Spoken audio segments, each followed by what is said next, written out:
What do you do to get discovered? The answer I have is I don't think you should stream. If you stream, you should do very little streaming, maybe 3 to 4 hours a day.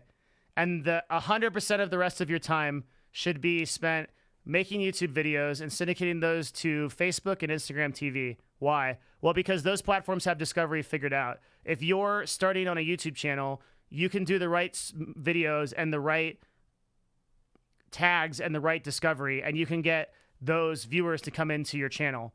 Then you can transfer those people off that platform onto your new platform, which is Twitch, right? So on Twitch, I would never start a stream with one viewer and then expect to go anywhere. Even now, the reason I stream every day pretty much is because I really enjoy streaming. It's something that I like talking to my community, and I like talking to the people that are in it. These are people that I've known for years. They're people that have watched my entire career. And so I do this because I enjoy it. But it's absolutely not the right thing to do if I wanted to really grow my channel. I'm super conscious of that. If I wanted to really grow my channel, I'd probably stream 2 to 3 hours a day from like 12 to 3 p.m. I'd make sure I was on a schedule, and then I would work on YouTube videos. I'd work on Instagram stuff. I'd work on getting discovered on those platforms, and I would transfer those viewers over to my Twitch platform once those had some momentum. What if natural monopoly content creator platforms like YouTube or Twitch avoided becoming bad because of poor leadership by giving a part of the leadership or board seats to representatives of content creators? That is a good thought. It doesn't work in practice because typically board people have special incentives and abilities in the company that a content creator shouldn't have, and like equity and stuff like that. That said, Twitch should have a sort of, let's call it an advisory board. So not like a board of directors, but an advisory board of high-level content creators who are able to impact these issues. Now, a couple things on that. Right? Number one, a lot of the people that are the highest level content creators on Twitch don't actually know why they're popular, because they started 5 or 6 years ago. They got momentum when they were discoverable, and they had a very special skill. So being very funny, being extremely good at the game, and stuff like that. I would say that really few, or shoot, can I even think of one? I can think of one person, which is probably Co-Carnage, that really understands the platform and simultaneously has like over 10K concurrence. There might be a few more if I like really thought about it, but it's very few. So you would have to create an advisory board of people who are not necessarily the biggest streamers on Twitch, because I don't think they necessarily have the answer. You would have to find people who have a combination of business knowledge and are also streaming on Twitch, which is really rare because most people that are very good at business would not be streaming on Twitch because they'd just be running a business. Or if they did, they'd be doing it very casually. What else? Regular board members have incentive for making good decisions because equity in the company will be worth more. Content creators or board members would have an incentive to make good decisions so they're not out of a job. Yep. I mean, content creators are automatically incentivized. Anybody that cares about their brand on Twitch would want to help and probably has insight into doing so. So Twitch listening to their broadcasters is something that I don't think they really take a lot of effort to do. Yeah, it's unbelievably rare that a large broadcaster also understands the platform, which should tell you something in of itself, right? It means that on YouTube, that's not the case. On YouTube, you can get a lot of people that understand the platform very well, and the top content creators understand how to use the platform to get the most amount of views. And that's why a lot of the time people like Boogie2998 or Philip DeFranco will talk about changes on YouTube. They understand this stuff at a fundamental level. But the people on Twitch are not like that. It's not a good thing necessarily that the best streamers on Twitch right now are not aware of how their platform, what their platform is. And they're basically just like really good at a skill. And so they're at that level.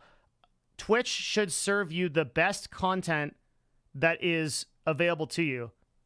And I don't know if that's necessarily the number of viewers that watch the stream. No doubt that like streams like I'll use Lyric, for example, because I watch him personally. Like Lyric is an amazing content creator. at a level that I don't think I can ever even get like between like 1/50th of. He's so good on so many levels, right?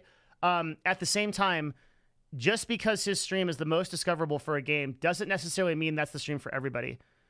And I think like it's not necessarily good that people that know how to create good content are not necessarily on the platform. As much as I dislike the methods, would you say that Casey Tron knew how to use the system to gain popularity? Yeah, she's a character, and I think characters are really smart on Twitch. I also think that Casey Tron did a lot of stuff off of Twitch to succeed, like collaboration, YouTube, and if you were to start a League of Legends stream and build a character like Casey Tron that had like some, unique thing, I think it'd be very hard to grow in this time frame. Like right now, it'd be really hard to do it. It's going to take a really long time. And this is the only thing that really scares me about Twitch right now. It is going to take a really long time for Twitch to get to this point where I can type League of Legends plays and then I can get Trundle or LOL games or League of Legends online game as a search result, and I know I can use these, and I know how effective they are. YouTube and Google have been building these analytic platforms for years, and they have some of the best engineers in the world doing it. So for Twitch to do this is going to be really tough because they're working backwards. Does that make sense? They're working in a way that is going to require them to go through old systems and update them instead of a platform like Mixer, which is creating those systems in real time. Mixer is building those systems up as they build their systems. And that's why you have things like Hype Zone on Mixer, right? Where Mixer is allowing people to get discovered by like a really intelligent rotating algorithm. If I can find it on their site.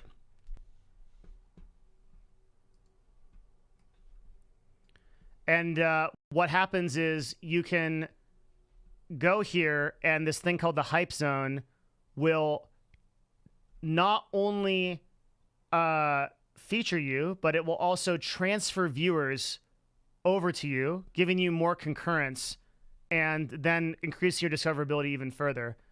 You can also do stuff like Up and Coming, which searches by an algorithm. And you also see that like not all these games are the same. And as you log in, and there's some kind of intelligence to the system that is able to tell where you, what games you like and like where you want to be. The reason why this works is because Mixer is able to build this system from the ground up. They've been able to build this like right from the beginning. And that's something that Twitch is gonna have to go back and build these systems and change things and like anger users and all kinds of stuff. It's hard. It's really hard from where Twitch is at right now. Okay. Any other questions on this subject? I'm not sure what else to talk about on it. Overall, I don't want to seem negative. It's just that people that have used the platform as long as I have, since I started streaming in 2012, are sort of jaded. That's 6 years. Are jaded a bit by the lack of discovery, particularly because I've been a small broadcaster that entire time, right? Like the most I ever got up to was like 2.5 to 3K concurrence. And that was streaming like a very relevant game in a time where I had like a ton of publicity and stuff like that. The other thing I want to mention, okay, I do want to mention one more thing. Just so that I can absolve myself of this concept, because maybe some people call me out on it, and if they do, they're absolutely right. Ultimately, I believe that good content always begets discovery, eventually. So what I mean by that is if you are funny enough, if you are good enough, if you are informative enough, if you provide enough value, whatever it is, eventually you will get discovered, no matter what. People will share your content, people will collab, people will talk about you. You'll get there by word of mouth alone. It might take longer, but you will get there. So I don't blame my small streamer-ness, for example, on the platform. I blame it on myself, 100%. Anything the platform does to help me is great, but it is my responsibility exclusively to create the community and the following that I want. And every broadcaster should keep that in mind. They should never, ever blame Twitch or anything else for the discovery that they're not having, right? if they don't have discovery, they're not good enough. That's it. If I don't have discovery, I'm not good enough. I'm not funny enough. I don't have an angle. I don't have the right character. I'm not doing something, whatever it is, but that's it. You might be a guy like Ninja, where Ninja was on YouTube for 7 years and nobody cared, right? And then fast forward 6 months before now, and he blows up. And Dr. Disrespect was the same thing. You could go back to Dr. Disrespect's YouTube right now, and you can find the weirdest videos that he was doing with like 100 viewers. They have like a little bit more now because people went back and watched them. But before, nobody cared. So discovery takes a long time no matter what you're doing. I don't think there's going to be like a solution where you log, like where Reckful started his stream, and the first day that he streamed on Twitch, he had 3K viewers. And his stream never decreased past that, right? That's impossible now. Or next to impossible, unless you do something unbelievably epic, like you take over New York Times Square and you stream it on Twitch, and like you do some crazy thing, like some crazy flash mob dance or something, and the police get involved and stuff. Like it's got to be that level for you to get that kind of discovery now.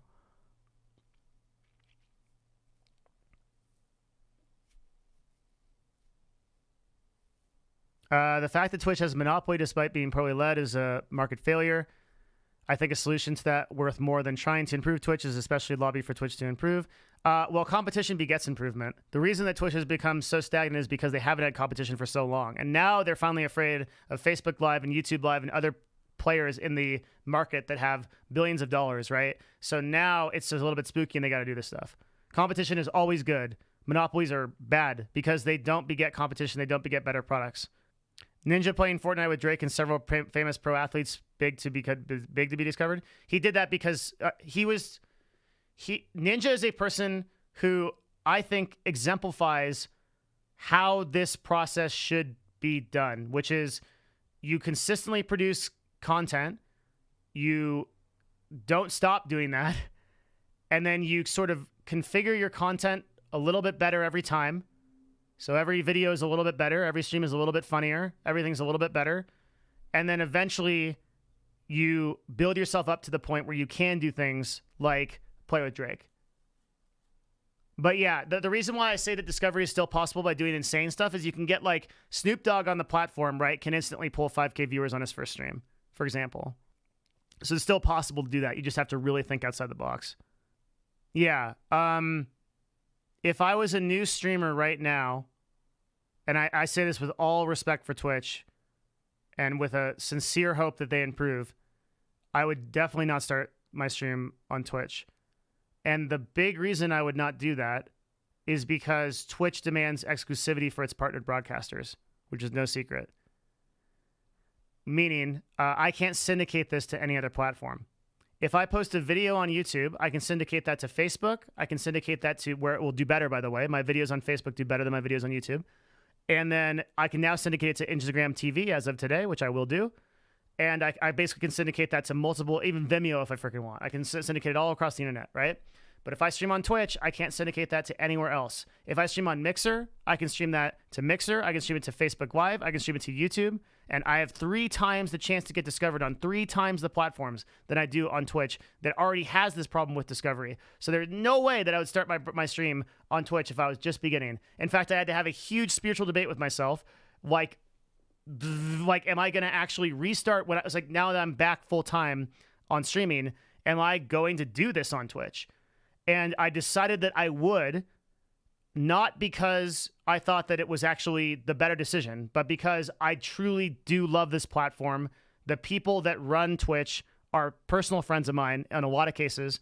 And I know tons of staff members. I know tons of other broadcasters on this platform. And even if it's going to cost me money in a business sense and viewership, and it's going to be that much harder for me to discover it, I will personally take that risk because I love Twitch and I love what they do here and I want to see it succeed. But if I just cared about viewers and money, you better believe I would stop my partnered broadcast on Twitch and I would jump over to another platform. This is literally the first time I've heard of Mixer. Is it popular enough? Not yet, but how many people said that about Twitch when it wasn't popular, right? How many people said that about YouTube when nobody watched it, right? So there's always been a point in these platforms' lives where nobody has consumed the content. There were tons of people when YouTube came out that said that YouTube was never going to do anything. There were tons of people that when Google came out, they said Google was never going to do anything. There was tons of people that came out when Amazon came out, when the internet came out, right? There's always going to be those people that are like, yeah, this isn't going to work or this shouldn't work, right? You have to be a first mover on these platforms if you want to succeed. So most of the people that are successful on Twitch now are the people that were the first streamers on Twitch and are still streaming. Almost all of them have a lot of concurrence. Same with YouTube, right? Like a lot of the people that were successful on YouTube were people who started on YouTube years ago and then grew their audience and their platform. The systems to be discovered are so bad that even if you do have good content, there's no way to stand out from the rest. Well, I don't know. Again, I want to believe that if you have good enough content, you will stand out. Now, that said, I think let's take the funniest person on Twitch right now, okay? And give them 1,000 concurrent viewers. I think that stream could grow to 10 to 15,000. But if you give the funniest streamer on Twitch right now 0 to 2 viewers, I don't know if they can grow.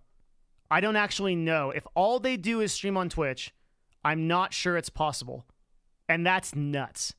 But if that funniest person makes clips and puts them on YouTube and goes on Instagram and shows some of those clips on Instagram and then goes onto Twitter and posts about how their funny clips are doing and interacts with people and collabs with streamers, okay, now that person is going to get up there. You see what I mean?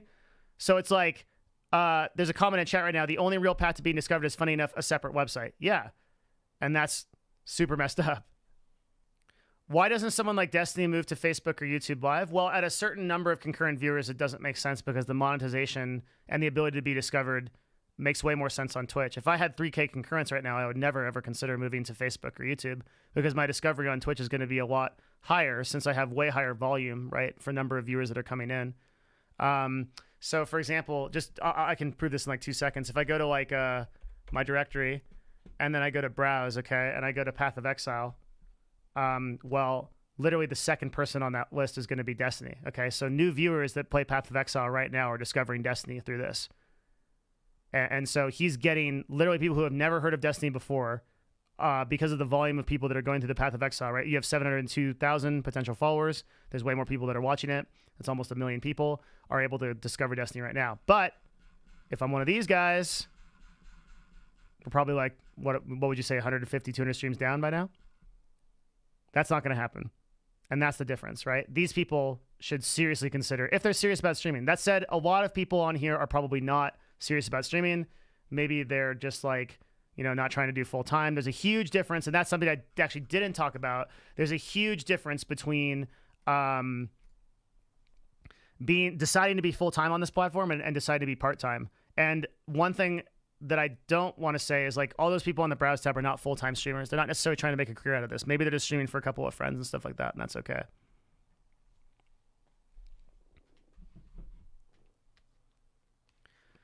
So the big thing I want to know, the biggest thing that I want to know is in 2018, with what I've got going, can I grow this stream to 1,000 concurrents through any means necessary, right? I don't have to do it because I'm like, there's a lot of other things I can do. I can always work in esports. Hey. But this is what I want to do. And I am challenged by this issue that we have discussed today, and I want to see if it's possible. I don't think that it is, by the way. I don't think that I will succeed, but I'm very interested in giving it my all to try. That is my goal. 1,000 concurrent viewers every time I start the stream. And if we do that, it is possible to build a brand on Twitch in 2018. And if I can do that, I might teach other people how to do it. You want 1,000 viewers every day? No, I already get that. I want 1,000 concurrent viewers. That's different. Wasn't that roughly where you were before? Yes. I am going to go ham on this effort to do this. For at least the next year, this is my only focus in life. And one of the really interesting things too, I think, is if I'm wrong and I can't, or if I'm right and I can't do it. Yeah, if I'm right and I can't do it, I'm pretty convinced it was because I'm actually not good enough to be an entertainer, not because of the platform. Yeah, and the way I'm gonna plan to do that is like Bozy suggests in chat, do collaborations. It's a little bit easier said than done, but yeah, like you got to do that. The really cool thing about Steven is he's almost always willing to play games with people regardless of their channel size. That's, I think, one of the very cool things about him. And it's just like excellent. I think that's because he comes from the world of being a small broadcaster, kind of knows how that was. Really good stuff. Comments and questions still. I'm loving it. This is good. Good discussion. So every year that goes by, I think it's exponentially harder to build a brand than it was before. I think it's possible still, but in 2018, it's really tough. That shouldn't be an excuse for anybody that really wants to do it. The sad thing is that I just feel like so many broadcasters are just not going to even think about what it takes, and they're just going to do stuff like roll out of bed, turn on their broadcast, and then maybe these people like really want to do it and make it happen, but they just can't. It's crazy, man. Like, I remember even 2 years ago on Twitch, if you were a really good looking girl, you would probably get up into like the 500, 600 concurrent range. But there are like really pretty girls now in like the 15 to viewer range, and they can't get discovered. There's Masters players. This guy's a Masters dude with 15 viewers. I'll probably scroll down and find people that are lower than that. There's a really nice girl here that's like 11 viewers. It's like different, man. It gets tough. What do you think of broadcasters that build their brand on raw game skill? So that's very similar to like I call it an angle, right? If you are a very pretty girl, you have an angle. If you are really good, that's the same type of thing. It's the same angle. It's something that could potentially drive viewers to your stream. Right now, there are some really, really good players, and I don't think the skill is enough. So like, and this is showing this, right? I'm showing you like a lot of Masters players, people that are very good with only a few viewers. On Fortnite, I know you can go to like down, you can drop like way down. We'll probably see someone with like 800 to like here, this person right here, 2,500, 2,600 wins. Number one in Canada, right? 10.6 kill to death ratio. This dude is amazing at this game. He's maybe comparable to Ninja, right? He's got 60 viewers. We'll go down, and yeah, I know, like, in before meme of, like, they're just putting that in their title, that's not very real, but, like a lot of these are probably real. A lot of these people are really good. They have tons of solo wins. This person has 2,000 wins and 8 KD with 16 viewers, right? So I don't think that it matters anymore. Yeah, the whole like, yeah, like thinking about like, oh, this like, here's this like this girl. I don't know. I don't want to like click on her stream, because I think you can't like rebroadcast without people's permission or something. But like, she looks very pretty. Like really pretty, nice girl. 11 viewers, right? It doesn't matter. The point is, everybody that was complaining about like, oh, girl gamers are like ruining Twitch and stuff like that. Like, dude, it's like if people want to watch that content, then let them watch it, you know? And like that is no different. Being a very pretty girl and streaming a video game is no different from being super funny or being really skilled at the game. There are all ways that you can attract people to your broadcast. And I want to talk about that a little bit, right? At this stage of Twitch, at this interval of building a brand, it does not matter, in my opinion, very much how funny you are, how pretty you are, or that sort of things. Like whatever, you can have all that stuff, and I think you still have a really hard time getting discovered. The only thing that a person should be thinking about this building a brand right now: how do I get more people in front of my face? I want as many people to see this stream as possible. Okay. And then, so the example I would use is like, let's say there's a thing called a conversion ratio, right?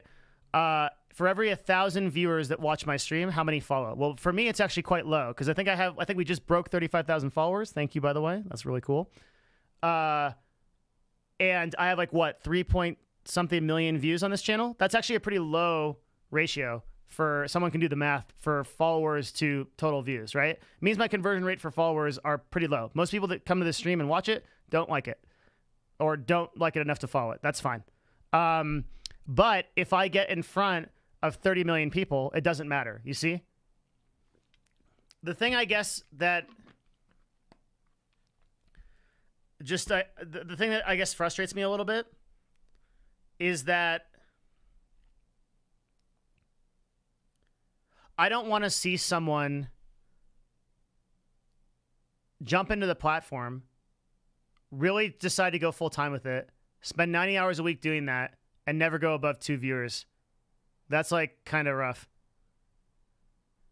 Consider that you've been streaming a long time and had a major hiatus where most people already all unfollowed. Yeah. But my Solid Motion, my follow to viewer ratio was lower. I think the maximum amount of followers I ever had was 40K. So I was still pretty low, and probably like 39. Like how many we have? 35. So 34,499 of those followers are probably inactive accounts that don't watch Twitch, or like Brazilians that signed up because I was doing a giveaway or something. Because I used to do a ton of those. I should go back to doing those, actually. I'm going to take a note on that. I'm going to go back to doing those. A good idea.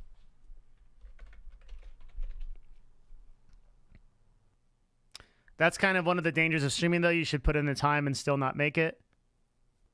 Yeah, that's the danger of being in business for yourself in general. That's why most people get jobs, right? It's because if you take a chance to jump out on your own, you may succeed or you may fail. And there will always be an aspect of failure and the amount of broadcasters that make even part-time income off of a broadcast versus the amount of people that don't will always be vastly greater than the number of people that succeed, right? So that's a given, but that doesn't alleviate Twitch of the obligation to do everything they can to create broadcasters with more discoverability. It is unacceptable that after 6 years, the only thing we get for discovery as small broadcasters is a Trello board. It frustrates me a great deal. So that's what I'm saying. I'm not saying that the onus of failure should ever be lifted, because in a true capitalist society, hard work and intelligence should always filter to the top. And you have a problem when that doesn't work, right? So you might have like the most hardworking broadcaster spending 120, that's not even that many hours in a week, spending like 90 hours a week doing their stream, and they can never, ever get discovered. That's a problem. It should, but we know that's not the case. Yeah, but we should try to get as close to that ideal as we can. Didn't you say the karma system was pretty much intact and into the broadcast? That would not have any impact on new viewers or discovery, just current viewers. On Twitter, all of the small streamers are talking about discoverability, and all the big streamers are saying, but where's my subscriber and monetization stuff? How do I make more money? Oh, no. I think the random homepage streams could help with exposure because that seems to be the most glaring issue. A lot of people don't know how to market themselves or anything about advertising. Yeah, and that's the thing that I think I worry about the most is that Twitch has to do something to help those people. And also make people that do understand marketing and advertising and make it more worth it for them to do what they do. I think once you're a frequent user of the platform, you don't really use the front page. So this would sort of only apply to new people, but I knew the stats on going to the front page were pretty high. The amount of people that pass through is something like 40 to 60 million a month. So this does have a lot of relevance for discovery. It may be one of the things that they can do that is most relevant to discovery, because a lot of people that you don't need to have an account to see this, but then there's no way for them to tell what your algorithm might be. Yeah, it's interesting. The other thing I'll say, though, is that something has to change, because I can't think of a single broadcast that I've had since I got back to streaming where a new viewer discovered me because of Twitch. Don't think it's ever happened. Which is crazy and not good.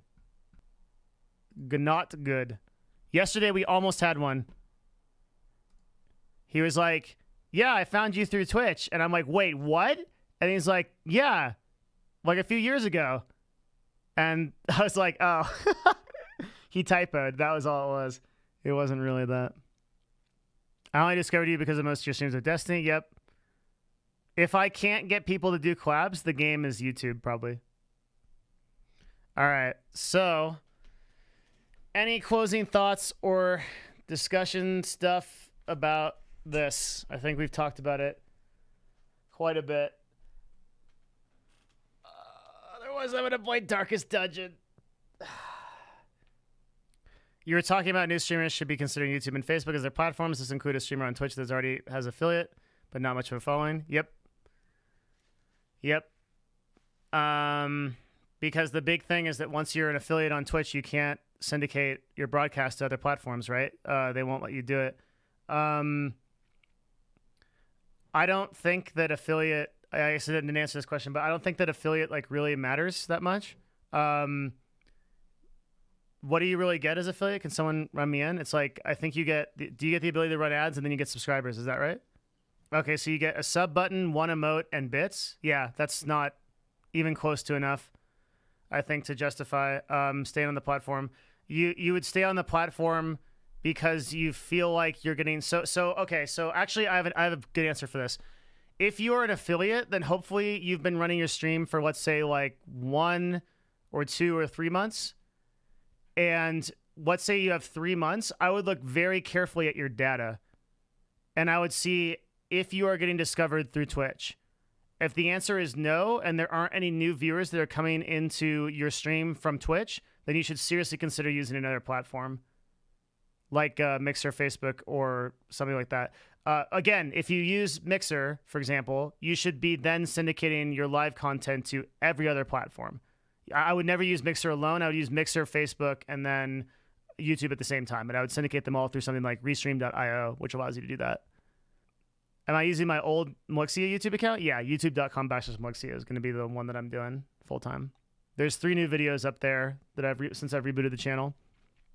Are there people making good money on Mixer? Yeah, and then, I mean, more importantly, there's also people that, so like a good example is a guy, I don't know if he'd want me to say who he is, but he was getting about 14 to 15 viewers streaming League of Legends on Twitch, and just like thought he couldn't make it happen.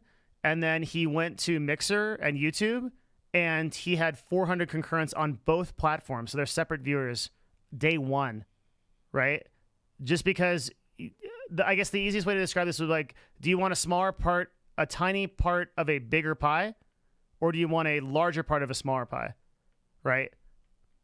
Tiny being 1 to 2 view. Like, I don't know if discovery is even possible. Like, again, I would look at your analytics, and admittedly, I don't know how good analytics have gotten for Twitch now. I think they've gotten a lot better, haven't they? But I don't look at them because I don't want to know what my stream is doing, because psychologically it hits me. Since I know my viewership is going to be very low for the next like year or so, I just don't bother with that. And I already know how to do discovery and marketing and stuff like that, so I don't need to look at those stats right now. But later when my concurrents go up, I will look at that stuff. It's like looking at results for poker after playing for a day. Yeah, exactly. Like, I just started my broadcast back up again. And like the worst thing I could do for my own psychology is like, so I've told this to people before, I never ever look at my viewer count. And please don't ever tell me in chat what it is. Like, even if it's great, I don't ever want to know. Because even if it's great, even if I'm at like, 1,000, there will be a time when it's not that, right? So I want to keep my goal in mind. It's like, okay, I'm going to get to 1,000 concurrents, and we're going to do that in steps. Like, we're going to get to like 75, we're going to get to like 100, we're going to get to 150. But the biggest thing I think is that like I want to create the same level of entertainment for 20 people as I want to do for 20,000 people. And that's the mindset that I want to have. It's very possible that my stream is like one person viewbotting me or just using a bunch of different names.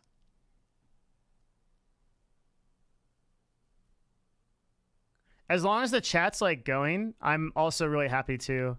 For me, that's what I'm really grateful for. Like, I just want people talking, you know? That's like, I want like to talk and like talk back and go back and forth. I think that if I had to go back to being a broadcaster that had 2 viewers, I don't even know how I did it, dude. When I first started streaming, I was just talking to myself for hours. And I was like, dip, playing a game. Like, you know, and I think that larger broadcasters have a really good advantage because, like, if you're a funny broadcaster and you have 500 concurrent viewers and your chat's like going like this, right? Like, you can get your jokes from chat. You don't have to be funny. You can just like pull them from like Moon does this a lot. Moon's actually really funny on his own, but he does this all the time where like he'll just pull jokes from chat. So like to be a funny broadcaster, like just on your own, I think you almost have to minimize chat and not use a webcam. And so like a guy that does this really well is like one of the like masters on Twitch of improv comedy is like Bike Man. And Bike Man does this super well, right? Like just turns off chat, goes out, like turns off his webcam, and he's just funny. Because he doesn't have enough ammo to go. Like chat's just backseating him half the time anyway. That's some stuff I've debated doing. I like turning off my cam and just going ham. What would the difference be to a pre-recorded video without interaction? What do you mean? I don't understand the question. Oh, I do understand the question. Okay, what would the difference be to a pre-recorded video without interaction, though? Most of the most popular streams on Twitch have very little interaction. Or just like the occasional kind of like back and forth with some random viewer on the chat. The other good thing I need to do way more of is make up stuff that the chat said they didn't actually say. But that helps if chat's moving fast. Sooner or later, you guys will figure out what's up. Do I give life advice? Yes. Picking between 2 software engineering internships, I don't know enough context, so I have no idea what's right for you. I would say do the one that teaches you more, regardless of whether it's harder or pays more. If you're young, which you probably are, you're probably between the age of 24 and 30. Do you know if Discord shows when streaming to non-Twitch platforms? Oh, you're younger than I thought. See, your name is Seneca, so you know about Stoicism, so I pegged you as like a few years older. When I found out streamers did that, it blows my mind. Respond to stuff in chat no one said. I do it at least a few times, but yeah. What do you think about the likelihood of doing something like Critical Role? I think that pre-programmed shows, predetermined shows are really important and is one of the big ways to get discovered because you can syndicate those to YouTube and then people will go watch the live version. The thing with Critical Role, so here's the thing. I want to do a Shadowrun campaign. I would be an amazing DM at this. I read the books. I know the world. I'm energetic as fuck. I'll make like funny voices for the people. I will kill this. I will do it so well, you will not even imagine. This Shadowrun campaign will be amazing. But the thing that makes Critical Role so good is the players. And you have all 6, 7 of those players invested in making a good show, and they're funny and they're professional. That's super, super hard to duplicate. I can't do that. I can't find 7 players that are going to be like hilarious. I don't think. Oh, it'd be hard. Didn't Trump have that meme going for a while? He had like the Heroes Dungeon thing where he had like 6 influencers. Not even that many. It was like 4 influencers. And he was just running them through campaigns and stuff. And that did like really well. I don't know if he still does that.